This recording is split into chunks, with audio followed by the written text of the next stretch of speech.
Oh, g'day tubes, Bruce here. Well, got another little project on the go.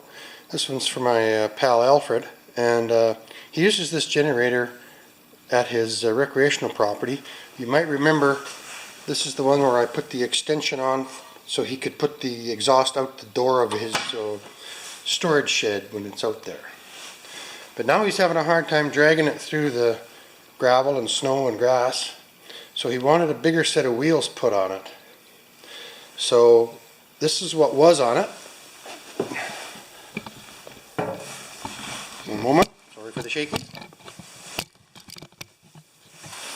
This is what was on it, and this is one I got off of another that was a little bit bigger, a 7,000 watt, where the motor was shot. So now, really luckily, the hole on this one was a 5/8, and the hole on this one was a 5/8. And strangely, if you can see here, the small tire, which is almost like a lawnmower tire, but it isn't, has a wide enough axle housing to match the axle housing on this. So I used the bushing from here, and it worked perfectly. It was just a bolt-on. Isn't that great? Alright, here's where we are with the new wheels on the generator. The new wheels raise things up 3/4 of an inch, so I've got a bar here that's 3/4 of an inch thick. And I'm just going to use 5/16 bolts.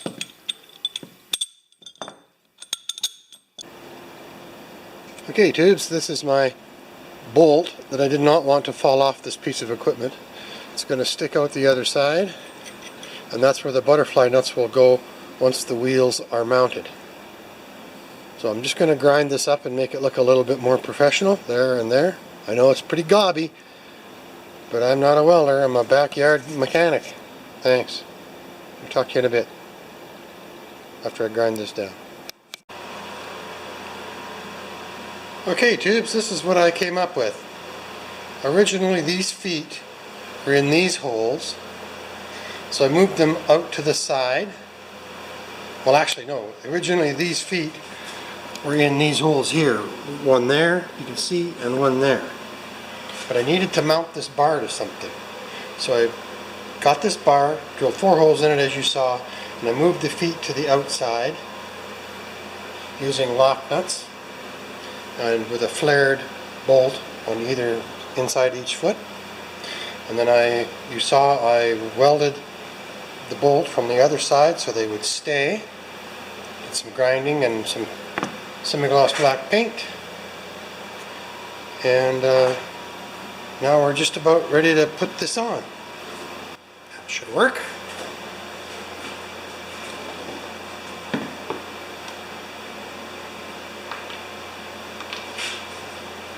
Lift this up a little bit.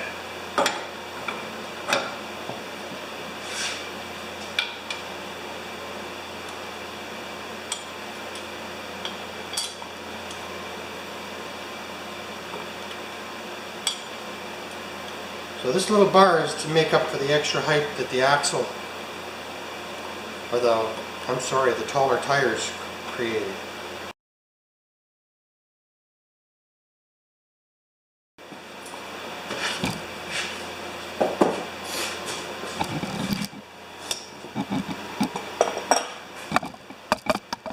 And there we are.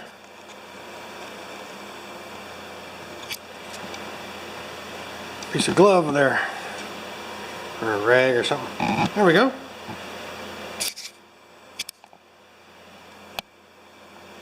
So now the finished product is right here. These feet used to be mounted where these butterfly nuts are. So now when he's hauling it through the bush and weeds to his shed, he can actually, if he has to, he can pop this bar off with this this is the lift of the axle. It's the same, it's the 3/4 inch lift, and he'll just be able to pop that off and it won't drag when he's trying to pull it in. So he's got a little more clearance, and he can remove these front pads so they don't dig in and then he doesn't bash his ankle on the frame.